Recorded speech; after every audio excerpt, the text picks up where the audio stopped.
রাষ্ট্রপতি নির্বাচন নিয়ে এরই মধ্যে শুরু হয়েছে তোড়জোড়। নতুন রাষ্ট্রপতি নির্বাচনের জন্য দিনক্ষণ ঠিক না হলেও প্রস্তুতি নিয়ে রেখেছে সিপ। ভারপ্রাপ্ত স্পিকারের সঙ্গে বৈঠক শেষে কথা বলেছেন প্রধান নির্বাচন কমিশনার এএমএম নাসির উদ্দিন। তিনি বলেছেন, নিয়ম অনুযায়ী সংসদ সদস্যদের ভোটে রাষ্ট্রপতি নির্বাচন হওয়ার বিধান থাকায় সংসদ সচিবালয় থেকে ভোটার তালিকা ইসি সচিবালয়ে পাঠানো হবে। এরপর তফসিল ঘোষণা ও রাষ্ট্রপতি নির্বাচন করা হবে। ইউসুফ আলীর রিপোর্ট। রাষ্ট্রপতি মোহাম্মদ শাহাবুদ্দিনের পদত্যাগের পর নতুন রাষ্ট্রপতি নির্বাচনের জন্য ইতিমধ্যে তোড়জোড় শুরু হয়েছে। তফসিল ঘোষণার জন্য পরামর্শ করতে সকালে ভারপ্রাপ্ত স্পিকার ব্যারিস্টার কায়সার কামালের সঙ্গে বৈঠক করেন প্রধান নির্বাচন কমিশনার এএমএম নাসির উদ্দিন সহ অন্যান্য কমিশনাররা। বৈঠক শেষে প্রধান নির্বাচন কমিশনার বলেন, রাষ্ট্রপতি নির্বাচনের জন্য সব ধরনের প্রস্তুতি নেওয়া হয়েছে। রাষ্ট্রপতি নির্বাচনকে ঘিরেই আমাদের সমস্ত আলোচনাটা হয়েছে। তো এখন আমাদের তো ইলেকশনটা যখন করতে হবে, এখানেই হবে ইলেকশনটা। নমিনেশন যদি আমাদের ওখানে সাবমিট করবে, ইলেকশনটা এখানেই করতে হবে। আপনি জানেন যে chief election commissioner is the returning officer, নির্বাচনী কর্মকর্তা হিসেবে কাজ করেন। তো এমন সব কিছু কিন্তু ইলেকশন যদি হয় তাহলে এখানেই হবে। আর যদি ক্যান্ডিডেট যদি সিঙ্গেল থাকে, কোনো প্রতিযোগিতা যদি না হয়, তাহলে তার ইলেকশনের দরকারই নেই। আমরা বলেছি যে কোনো সময় রাষ্ট্রপতি নির্বাচনের জন্য প্রস্তুতি আমরা নিয়ে রেখেছি। প্রধান নির্বাচন কমিশনার এএমএম নাসির উদ্দিন বলেন, সংসদ সদস্যদের নামের তালিকা পেলে তফসিল ঘোষণা করা হবে। ভোটার তালিকা নিয়ে বলেছে, আমরা চিঠি দিয়েছি, ওনারা আমাদের কাছে ভোটার তালিকাটা দিবেন। দিলে এটা যত দ্রুত সম্পর্ক ওনারা দিবেন। আমরা আজকে চিঠি দিয়েছি ওনাকে। দিনক্ষণ এখনও ঠিক হয় নাই, আপনারা এটা যথাসময়ে জানতে পারবেন। সূর্য উঠলে আপনারা সবাই দেখতে পাবেন, কোনো অসুবিধা নাই। এটা আমরা পরবর্তী এখন আমরা জানিয়ে দেব। এখন আমাদের প্রাথমিক আলোচনা হয়েছে প্রসিডিউরাল বিষয়গুলো নিয়ে, বিস্তারিত আলোচনা হয়েছে। এটা প্রাথমিক আলোচনা। না, আমরা কোনো টেন্টেটিভ ডেট ঠিক করি নাই। এটা আপনারা যথাসময়ে জানতে পারবেন। তবে ওই রাষ্ট্রপতি। ইউসুফ আলী, মাই টিভি, ঢাকা। দায়িত্ব গ্রহণের পর প্রথমবারের মতো বঙ্গভবনে অফিস করলেন ভারপ্রাপ্ত রাষ্ট্রপতি হাফিজ উদ্দিন আহমদ।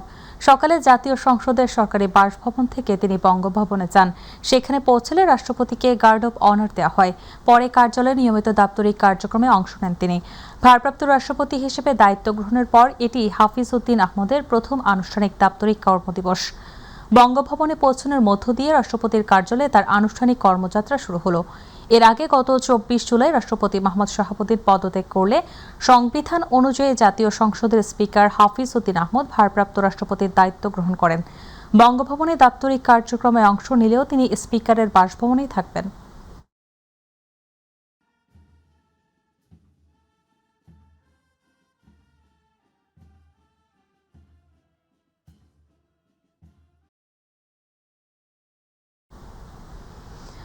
দায়িত্ব ছাড়ার পর যে কোনো রাষ্ট্রপতির ক্ষেত্রে আগের ও পরের কর্মকাণ্ডের বিষয়ে আইনি ব্যবস্থা নেওয়া যাবে বলে জানিয়েছেন প্রধানমন্ত্রী তথ্য ও সম্প্রচার উপদেষ্টা ডাক্তার জাহিদুর রহমান। সচিবালয়ে আয়োজিত ব্রিফিংয়ে তিনি জানান, রাষ্ট্রপতি যতদিন দায়িত্বে থাকেন ততদিন তার বিরুদ্ধে কোনো লিগ্যাল প্রসিডিওর শুরু করা যায় না। এ সময় 32 যুগ্ম সচিবকে অবসরে পাঠানোর সাথে নির্বাচনের কোনো সম্পৃক্ততা নেই বলেও জানান তথ্য উপদেষ্টা। আর জানাচ্ছেন রাকিব হাসান। সচিবালয় তথ্য অধিদপ্তরের সম্মেলন কক্ষে সমসাময়িক বিষয় নিয়ে আয়োজিত ব্রিফিংয়ে প্রধানমন্ত্রীর নীতি ও কৌশল তুলে ধরেন প্রধানমন্ত্রীর তথ্য ও সম্প্রচার উপদেষ্টা ডাক্তার জাহিদুর রহমান। নতুন রাষ্ট্রপতি নির্বাচিত হওয়ার আগ পর্যন্ত তিনি এই দায়িত্ব পালন করবেন। পূর্ববর্তী সরকারের লুটপাট ও দুর্নীতি প্রতিটি সেক্টরকে ধ্বংস করেছে উল্লেখ করে চলমান গ্যাস সংকট নিয়েও কথা বলেন তিনি। দেশে বাজার আছে, মানুষ আছে, কিন্তু আপনি কি যথেষ্ট পরিমাণ এনার্জি সিকিউরিটি আছে যে আমি সেটা দিয়ে আমার প্রোডাকশন কন্টিনিউ করতে পারবো? সো এই অ্যাকিমুলেটেড প্রবলেমগুলোর মাসুল আমাদেরকে খানিকটা দিতে হচ্ছে। আমরা চেষ্টা করছি, কিন্তু এগুলো তো খুব সহজ প্রসেস না। আপনি গ্যাস খুব খনন করে গ্যাস তোলা স্থলভাগে, আপনারা জানেন আমাদের অফশোরের গ্যাসের জন্য দরপত্র আহ্বান করে আমরা খুব দ্রুত দেওয়ার চেষ্টা করব, কিন্তু এটা দেওয়ার পরও বেশ কয়েক বছর লেগে যাবে সমুদ্রের গ্যাস তুলতে। তো এই প্রসেসের মধ্য দিয়ে আমরা যতদূর পারি, এই জন্য বলছি আমরা বেশি এলএনজি আনার চেষ্টা করছি, ভোলার গ্যাস যতটা সম্ভব নিয়ে আসার চেষ্টা করছি। এগুলো করতে হবে, এগুলো করা না গেলে আসলে আমরা পিছিয়ে পড়বো। অবসরে পাঠানো 32 যুগ্ম সচিবের বিষয়ে তিনি জানান, নির্বাচনে দায়িত্ব পালনের সাথে তাদের অবসরে পাঠানোর কোনো সম্পর্ক নেই। আমাদের চাকরির বিধিতে আছে যে কোনো এই ধরনের যারা কাজ করছেন তাদের 25 বছর যদি চাকরির বয়স হয়ে যায়, সরকার তাকে অবসরে পাঠাতে পারে না। এটা একেবারে আইনি ব্যাপার। যে কেউকে এটা কিন্তু আইনি, কোনো কারণ দর্শানোর প্রয়োজন নেই, আপনি এটা করেছেন বা এটা করেননি এরকম না। সরকার চাইলে এটা করতে পারে, সরকার সেই কাজটা করেছে। এখন ঘটনাচক্রে আপনারা দেখলেন যে তারা ডিসি ছিল। সাংবাদিকদের প্রশ্নের জবাবে উপদেষ্টা বলেন, দায়িত্ব ছাড়ার পর যে কোনো রাষ্ট্রপতির ক্ষেত্রেই আগের ও পরের কর্মকাণ্ডের বিষয়ে আইনি ব্যবস্থা নেওয়া যাবে। বাংলাদেশের একজন মানুষ তার পদে থাকাকালীন সময়ে কোনো লিগ্যাল ইস্যু ফেস করবেন না রাষ্ট্রপতি। উনি যতদিন পদে আছেন, উনি যখন পদে নেই, সেটা আগে করা ওনার কোনো রকম কোনো যদি মিসকন্ডাক্ট, এটা আমি এই রাষ্ট্রপতির কথা বলছি না, এনি প্রেসিডেন্ট, আগে করা কোনো বিষয় এবং পরেও যদি কোনো কিছু থেকে থাকে, সেগুলোর জন্য নিশ্চয়ই তার বিরুদ্ধে লিগ্যাল অ্যাকশন নেওয়া যাবে। এ সময় জুলাই 2024 আন্দোলন দমনে বিভিন্ন অস্ত্রের ব্যবহারেরও ব্যাখ্যা দেন ডক্টর জাহিদুর রহমান। আপনারা দেখবেন পুলিশের হাতে যে অস্ত্র থাকে, এর মধ্যে টাইপ 56 একটা রাইফেল, আমরা চাইনিজ রাইফেল বলি, দেখবেন আপনি সার্চ দেন পুলিশ, দেখবেন ওর হাতে একটা চাইনিজ রাইফেল বলে একটা রাইফেল আমরা চিনি, যেটা মিলিটারি গ্রেডের অস্ত্র, পুলিশের হাতে ছিল। এটার বুলেটই 7.62, ওটার জন্য স্নাইপার হইতে হবে, মানে কোত্থেকে যেন অদ্ভুত সব কথা আসছে।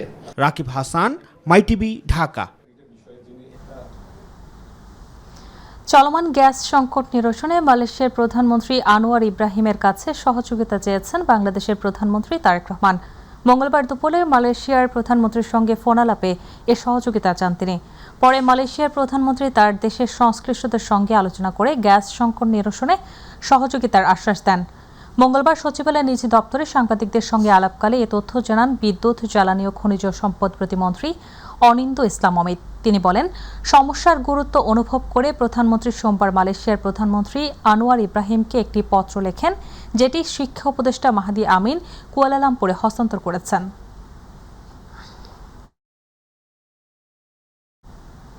সরকার রাষ্ট্র নির্মাণের কাজ সঠিকভাবে করছে না বলে মন্তব্য করেছেন জামায়াত ইসলামীর সহকারী সেক্রেটারি জেনারেল মিয়া গোলাম পরোয়ার।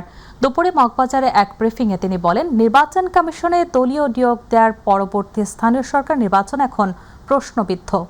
আর দলের সহকারী সেক্রেটারি জেনারেল হামিদুর রহমান আজাদ বলেন, দেশের আইনশৃঙ্খলা পরিস্থিতির চরম অবনতি হচ্ছে। এ সময় স্বরাষ্ট্র মন্ত্রণালয় ব্যর্থ বলে অভিযোগ করেন তিনি। সাদিয়া হকমো রিপোর্ট। রাষ্ট্র পরিচালনা, নির্বাচন ব্যবস্থা ও আইন শৃঙ্খলা পরিস্থিতি নিয়ে সরকারের কঠোর সমালোচনা করেছে বাংলাদেশ জামায়াতে ইসলামী। দুপুরে রাজধানী মগবাজারের সমসাময়িক বিষয় নিয়ে আয়োজিত এক সংবাদ ব্রিফিংয়ে এসব অভিযোগ তুলে ধরেন দলটির নেতারা। নির্বাচন কমিশনে অতিরিক্ত কমিশনার হিসেবে দলীয় নিয়োগ দেওয়ায় পরবর্তী স্থানীয় সরকার নির্বাচনও প্রশ্নবিদ্ধ হয়ে পড়বে বলে মন্তব্য করেছেন সহকারী সেক্রেটারি জেনারেল মিয়া গোলাম পরোয়ার। তাদের দলীয় নেতাকর্মীদের নিয়োগ দিয়েছেন উন্নয়ন কর্তৃপক্ষগুলোতে, সিটি কর্পোরেশনগুলোতে, ওয়াসা। মানুষ বিস্মিত হচ্ছে। আমি দলীয়করণের বিরুদ্ধে। স্বচ্ছ এইসব প্রতিষ্ঠানের নিয়োগ প্রক্রিয়ার ব্যাপারে তাদের 31 দফায় তারা যে অঙ্গীকারটা করেছে, আমি সেটা একটু শুধু পড়ে শোনাবো আপনাদেরকে, তারপরে সুনির্দিষ্ট কিছু দলিল আপনাদেরকে দেব। মানুষকে বিস্মিত করেছে নির্বাচন কমিশন সচিবালয়ে অতিরিক্ত সচিব পদে 1 বছরের চুক্তিতে জনাব শামসুল আলম নামে একজনকে নিয়োগ দেওয়া হয়েছে। আমরা এর আগে স্টেটমেন্ট করে তাতে আমরা গভীর উদ্বেগ প্রকাশ করে আমরা 26 তারিখে তার নিন্দা করেছি। এ সময় দেশের আইন শৃঙ্খলা পরিস্থিতি নিয়ে উদ্বেগ প্রকাশ করেছেন দলের সহকারী সেক্রেটারি জেনারেল হামিদুর রহমান আজাদ। আইন শৃঙ্খলা পরিস্থিতি চরম অবনতি এবং এটা দেখার কেউ আছে বলে মনে হয় না, কারণ আমাদের দেশে এখন সবচেয়ে আলোচিত বিষয় আসলে বাংলাদেশে স্বরাষ্ট্র মন্ত্রণালয় আছে, স্বরাষ্ট্র মন্ত্রণালয়ের মন্ত্রীকে, আবার যিনি আছেন উনি কয় মন্ত্রণালয়ের মন্ত্রী? সর্বমন্ত্রী। রাষ্ট্রীয় প্রতিষ্ঠানগুলোকে আরও কার্যকর ও নিরপেক্ষ করার আহ্বান জানিয়ে দ্রুত প্রয়োজনীয় পদক্ষেপ নেওয়ার দাবি জানান জামায়াত নেতারা। সাদিয়া হক মৌ, মাই টিভি, ঢাকা। ভারত বা আমেরিকা কারও আধিপত্যই মেনে নেওয়া হবে না। দেশের জন্য স্বাধীন পররাষ্ট্রনীতি প্রয়োজন বলে জানিয়েছেন এনসিপির আহ্বায়ক নাহিদ ইসলাম। জুলাই গণঅভ্যুত্থান ফ্যাসিবাদী সংস্কার প্রশ্নে সকলকে ঐক্যবদ্ধ থাকার আহ্বানও জানান তিনি। জগন্নাথ বিশ্ববিদ্যালয়ে আয়োজিত জুলাই গণঅভ্যুত্থান স্ফুলিঙ্গ থেকে চলমান বিপ্লব শীর্ষক আলোচনা সভায় প্রধান অতিথির বক্তব্যে এসব কথা বলেন নাহিদ ইসলাম। তিনি বলেন, জুলাই গণঅভ্যুত্থান ছিল গণতন্ত্রের জন্য, কিন্তু গণভোটের রায় বাস্তবায়ন না হয় জনগণের রায়কে অবজ্ঞা করা হচ্ছে। জুলাই গণঅভ্যুত্থান ছিল গণতন্ত্রের জন্য, জনগণ যাতে তার ভোটাধিকার প্রয়োগ করতে পারে। এবারে নির্বাচনে জনগণ 2টা ভোট দিয়েছে। একটার ফসল হিসেবে সরকার গঠিত হয়েছে, কিন্তু আরেকটার ফসল ছিল গণভোট। সেই গণভোটের গণরায় এখনো বাস্তবায়ন হয়নি। আপনারা যারা প্রথমবার ভোট দিয়েছেন, হ্যাঁ ভোট দিয়েছেন, আপনাদের ভোটাধিকার রক্ষার জন্য আমরা কাজ করছি। আমরা ভারতের আধিপত্য মেনে নিব না, আমেরিকার আধিপত্য মেনে নিব না। বাংলাদেশ স্বাধীন সার্বভৌমভাবে তার পররাষ্ট্র নীতি তৈরি করবে। এটা ছিল জুলাই গণঅভ্যুত্থানের অনুপ্রেরণা। জুলাই গণঅভ্যুত্থান ছিল বৈষম্য বিরোধী ছাত্র আন্দোলন। শুধু আইন করে মাদক নির্মূল করা সম্ভব নয়, এর জন্য সামাজিক আন্দোলন গড়ে তুলতে হবে বলে মন্তব্য করেছেন এলজিআরডি মন্ত্রী এবং বিএনপি মহাসচিব মির্জা ফখরুল ইসলাম আলমগীর। দুপুরে ঠাকুরগাঁও জেলা প্রশাসক কার্যালয় সম্মেলন কক্ষে মাদকের অপব্যবহার রোধে জনসচেতনতা বৃদ্ধি এবং সামাজিক প্রতিরোধ গড়ে তোলার লক্ষ্যে মাদক বিরোধী সচেতনতামূলক সভা শেষে সাংবাদিকদের এসব কথা বলেন তিনি। এ সময় মাদকের ভয়াবহতা মানুষের কাছে তুলে ধরার আহ্বান জানান মন্ত্রী।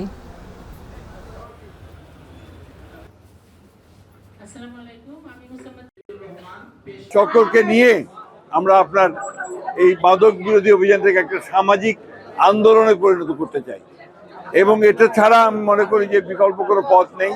শুধুমাত্র আইন করে বা শাস্তি দিয়ে কিন্তু মাদককে নির্মূল করা সম্ভব না।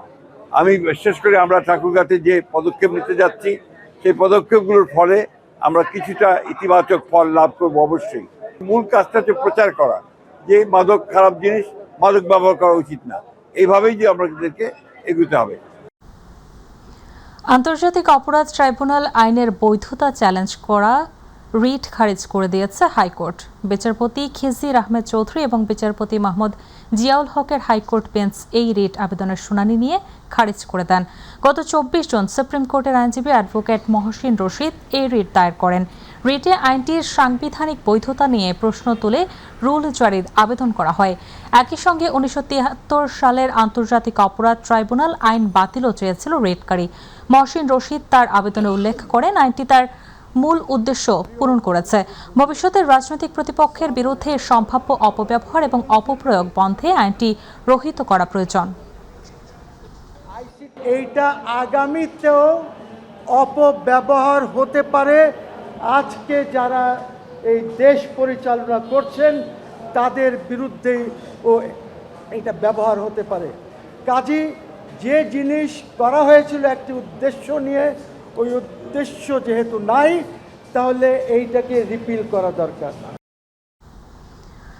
সরকারের দেওয়া শর্ত মেনে আবারও চিকিৎসা সেবা শুরু করেছে রাজধানীর আলোচিত আদ্দিন মেডিকেল কলেজ হাসপাতাল। কার্যক্রম পুনরায় চালু হওয়ায় স্বস্তি প্রকাশ করেছেন রোগী ও তাদের স্বজনরা। হাসপাতাল কর্তৃপক্ষ বলছে, সরকারের সব নির্দেশনা মেনে আগের চেয়ে আরও মানসম্মত সেবা নিশ্চিত করা হবে। সাদিয়া হকমো রিপোর্টে থাকছে বিস্তারিত। সরকারের নির্দেশনা অনুযায়ী প্রয়োজনীয় সকল শর্ত পূরণের পর পুনরায় চালু হয়েছে আদ্দিন মেডিকেল কলেজ হাসপাতালের কার্যক্রম। সকাল থেকেই বহির্বিভাগ, জরুরি বিভাগ সহ বিভিন্ন ইউনিটে চিকিৎসা সেবা নিতে ভিড় করেন রোগীরা। আমি এখানে 4 বছর এত সুবিধা পেয়েছি, এরকম সুবিধা আমি অন্য কোনো হসপিটাল পাইনি। অ্যাম্বুলেন্স 380 টাকার মধ্যে পাওয়া যায়, সেই জন্য আমরা স্যাটিসফাই। এই জায়গায় আগে চিকিৎসা করছে, এই জায়গায় আমার নাতি। খরচের থেকে বড় কথা হচ্ছে আমরা কখনো সার্ভিসে ত্রুটি পাইনি। দীর্ঘদিন পর হাসপাতালটি চালু হওয়ায় স্বস্তি প্রকাশ করেছেন বিভিন্ন জেলা থেকে আগত রোগীরা। আলহামদুলিল্লাহ খুব ভাবে ট্রিটমেন্ট করছে। এইখানে আমরা যে প্রফেসর লেভেলের ডক্টরগুলোকে দেখাই, সেগুলো মোটামুটি 350 টাকা ভিজিট দিয়ে আমরা দেখাতে পারি। এই লেভেলের ডক্টর দেখাতে হয়েছে আমার অন্য হসপিটালে 1500 থেকে 2000 টাকা ভিজিট দিয়ে। আমাদের জন্য আমি মনে করি হাসপাতালটা গরিবের বন্ধু। তারা এসে খুবই খুশি, তারা মনে হচ্ছে প্রাণ খুলে নিঃশ্বাস নিচ্ছে, আর দিন এসে মুক্ত বাতাসে। নির্দেশনা অনুযায়ী প্রয়োজনীয় সব ব্যবস্থা নেওয়া হয়েছে বলে জানিয়েছেন দায়িত্বরত কর্মকর্তারা। সব নিয়ম মেনে রোগীদের সর্বোচ্চ চিকিৎসা সেবা নিশ্চিতের অঙ্গীকারও করেন তারা। সরকারকে ধন্যবাদ জানাতে চাই যে ওনারা আমাদেরকে আমাদের লাইসেন্সটা ফেরত দিয়েছেন, এবং আমরা এটার মর্যাদা রাখার চেষ্টা করব। আমরা সবাইকে আশ্বস্ত করেছি এবং সবার সাথে যারা আমাদের সাথে যোগাযোগ করেছে তাদেরকে বলেছি, আপনারা আসেন, আজকে থেকে আমাদের সব ধরনের সেবা কার্যক্রম চালু আছে। অনেক বিতর্ক, তদন্ত, লাইসেন্স বাতিলের ঘোষণার পর সরকারের নির্ধারিত শর্ত মেনেই আবার কার্যক্রম শুরু করেছে রাজধানী মগবাজারে আদ্দিন মেডিকেল কলেজ হাসপাতালের সকল কার্যক্রম। তবে ভবিষ্যতে যেন কোনো অনাকাঙ্ক্ষিত ঘটনা না ঘটে সেই বিষয়ে কড়া নজর থাকবে সংশ্লিষ্ট কর্তৃপক্ষের। সাদিয়া হক মৌ, আদ্দিন হসপিটাল, মগবাজার, ঢাকা। সকালের ব্যস্ত রাজধানী, অফিস, শিক্ষা প্রতিষ্ঠান আর জীবিকার তাগিদে ছুটে চলা মানুষের ভিড়। কিন্তু এই ব্যস্ততার মাঝেই হঠাৎ টয়লেটের প্রয়োজন হলেই দেখা দেয় চরম অসহায়ত্ব। বেশিরভাগ এলাকায় চারপাশ খুঁজেও মেলে না কোনো পাবলিক টয়লেট। লজ্জা, অস্বস্তি আর অসহায়ত্ব নিয়ে পথ চলতে হয় নগরবাসীকে। রাজধানীর পাবলিক টয়লেট সংকট নিয়ে শবনম অপরের রিপোর্টে থাকছে বিস্তারিত। ব্যস্ত রাজধানী ঢাকার প্রতিটি মোড় যেন ছুটে চলা মানুষের গল্প বলে, কিন্তু সেই গল্পের আড়ালে লুকিয়ে আছে এক নীরব সংকট। হঠাৎ প্রয়োজন হলে কোথায় মিলবে একটি নিরাপদ, পরিচ্ছন্ন পাবলিক টয়লেট, এই প্রশ্নের উত্তর জানেন না অনেকেই। তাই হাসপাতাল, শপিং মল কিংবা পেট্রোল পাম্পই হয়ে ওঠে শেষ ভরসা। যথাযথ ব্যবহার উপযোগীও নয়, তো এটা অনেক সমস্যার সম্মুখীন হতে হয়। পাবলিক টয়লেট মেনলি যেহেতু পর্যাপ্ত না আমাদের দেশে, বিশেষ করে মেয়েদের জন্য, তো সেক্ষেত্রে দেখা যায় যে শিক্ষা প্রতিষ্ঠান বা কোনো একটা ভালো প্রতিষ্ঠান অথবা হসপিটাল, এরকম জায়গাগুলোকে আমি খুঁজি ওয়াশরুমে যাওয়ার জন্য। একই অভিজ্ঞতা প্রতিদিন হয় হাজারো শিক্ষার্থী, কর্মজীবী, চালক আর ডেলিভারি রাইডারের। ব্যবহারযোগ্য টয়লেটের অভাবের পাশাপাশি রয়েছে বাড়তি খরচের চাপ। প্রতিবার ব্যবহারে গুনতে হয় 10 টাকা, কোথাও আরও বেশি। নিম্ন আয়ের মানুষের কাছে এটিও বড় বাস্তবতা। রেগুলার 10 টাকা 20 টাকা এটা দেওয়া যায়, কিন্তু 40-50 টাকা যদি একটা মানুষ পাবলিক এই ওয়াশরুমে আর প্রস্রাবেই দেয়, এখানে তো অতিরিক্ত হয়ে যাচ্ছে। লিখিতভাবে ওরকম কোনো চার্ট আমরা পাই নাই, ওনাদের মন করাভাবে জায়গাটা রেট ওনারা বলছে বলে ওইভাবে ওনারা নিতে আসছে। যদি পাবলিক টয়লেটের সংখ্যা আরেকটু বাড়ানো হয়, সেক্ষেত্রে জনগণ আরেকটু উপকৃত হবে। সংকট রয়েছে নিরাপত্তারও। কোনো পাবলিক টয়লেটকে ঘিরে রয়েছে মাদক সেবন ও নানা অনৈতিক কর্মকাণ্ডের অভিযোগ। ফলে বিশেষ করে নারী ও শিশুরা নিরাপত্তাহীনতায় সেসব ব্যবহার করতেও স্বস্তি পান না। ভিতরে কিছু মাদক সেবী আছে, ইয়াবার গন্ধ, গাঁজার গন্ধ, আর কিছু বাজে মেয়েদের আড্ডা। যেখানে সেখানে যখন ছেলেরা বসে পড়ে তখন অস্বস্তিকর একটা পরিবেশের সম্মুখীন হতে হয় আমাদের। সবচেয়ে বেশি সমস্যায় পড়ি আমরা নারীরা। তবে টয়লেট পরিচালনাকারীরা বলছেন ভিন্ন কথা। টয়লেট ইউজ করা 10 টাকা, গোসল 20 টাকা। মানে যখন অপরিষ্কার থাকে তখন আমরা জানতে পারি যে মানুষ এরকম করে, তারপর তো আমরা পরিষ্কার করে ফেলাই, আমরা তো আর দেখি না। সিটি কর্পোরেশনের তথ্য বলছে পুরো ঢাকা শহরে পাবলিক টয়লেট রয়েছে মাত্র 194টি। পরিসংখ্যান অনুযায়ী প্রতি 1 লাখ মানুষের জন্য রয়েছে মাত্র একটি টয়লেট, যা প্রয়োজনের তুলনায় খুবই অপ্রতুল। আবার কয়েকটি টয়লেট দীর্ঘদিন ধরেই অচল। নগরবাসীর দুর্ভোগ লাঘবে দ্রুত ব্যবস্থা নেয়ার আশ্বাস কর্তৃপক্ষের। ঢাকা দক্ষিণে 77টি পাবলিক টয়লেট আছে, এগুলো বিভিন্ন জায়গাতে ইজারা দেওয়া হয়েছে এবং এইটাকে আমরা আরও বাড়াতে চাই। আমাদের প্রচেষ্টা আছে যে বেশ কিছু স্পটে শুধুমাত্র মহিলাদের এই টয়লেটের ব্যবস্থা যাতে আমরা আরও বাড়াতে পারি। মাদক সেবন আমাদের কাছে এই পর্যন্ত কোনো অভিযোগ আসে নাই। যদি আপনি অভিযোগ করলেন, আমরা এটা বিবেচনা করব, দেখব। কারণ আইনের ঊর্ধ্বে কেউ না, যদি এরকম কেউ থাকে তাকে আইনের আওতায় আনতে হবে, তাহলে ব্যবস্থা হবে, তাহলে ভবিষ্যতে আর সেই কাজ করবে না। রাস্তার ভিড় বাড়ছে, মানুষের চলাচল বাড়ছে না নাগরিক জীবনের ছোট্ট কিন্তু অন্যতম মৌলিক চাহিদা পাবলিক টয়লেটের পরিধি। ফলে প্রতিদিনই বাড়ছে নীরব ভোগান্তি। এখন প্রশ্ন, এই সমস্যার সমাধান কোথায়?